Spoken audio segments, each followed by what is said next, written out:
Hey, Bronco Maniacs, Keith with Rising Phoenix Bronco. And why are we looking at my old 68 Dash? Well, I haven't seen it in about 2.5 years.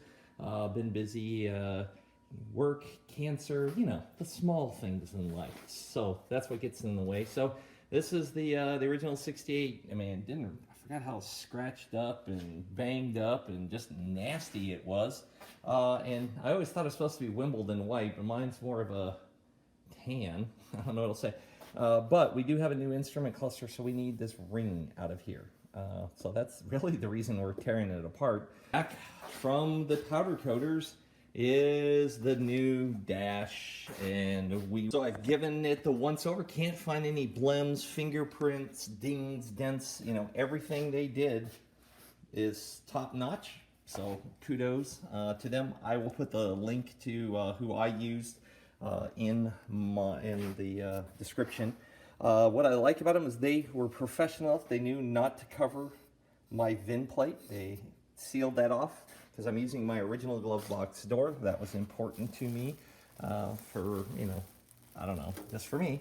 The other thing is it's nice when you flip this over. I mean, even looks good up underneath, And then they were professional enough to know that the grounding studs were not to be painted over as well. So kudos, came out really nice. So I spoke with Jason over at BC Broncos, and I asked him, hey, how come I don't have screws here for my instrument cluster? And he said, because some guys take this, they figure out where the screw hole is, and they'll weld a stud on the backside so that there are no holes coming through at all on the dash. And the same thing for the holes for the hinges for the glove box. And I can understand that. Not something I would have done because my welding skills are horrible, but that's something you may want to do. I'm working on the dash over here, and I've got a new bezel cover. I didn't like what I saw. I had the Scott Drake one that just covered the steering column, and I wanted something a little bit more. So I ordered this from Wild Horses. It's the anodized billet one. And well, that's just laying in there. Okay. I guess they should have taped this up, or somebody got into it before and sent it back. Don't know.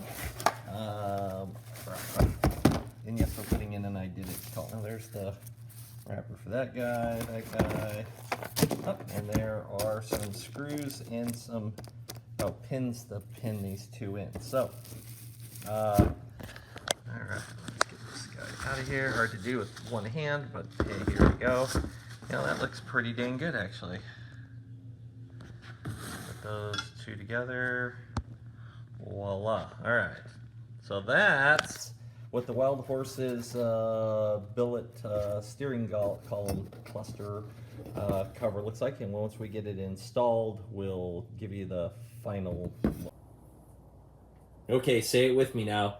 Wow, that looks good. Holy cow.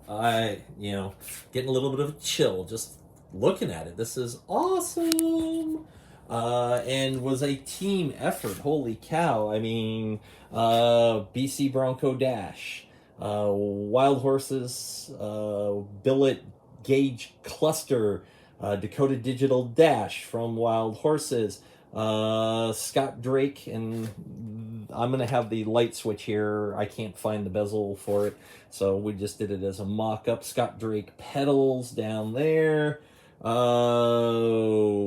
I think the knobs are also Scott Drake. The powder coating was done by Specialty Coatings, Deer Valley Air Park in the north part of Phoenix. They're on Lone Cactus. Monique is the young woman who is running the show down there, knows her stuff. They're working on my roll bar as we speak because we need that.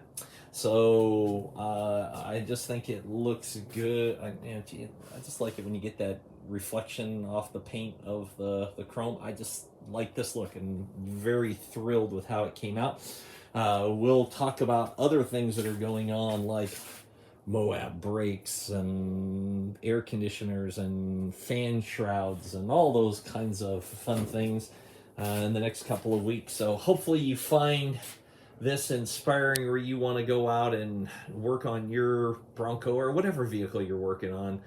Man, get out there, make them your own, and have some fun and take some pride in it, and just know, wow, this is happening because of me. I did it. I did this. Well, my team did this, right? All right, thanks everyone for watching. Take care. Be safe.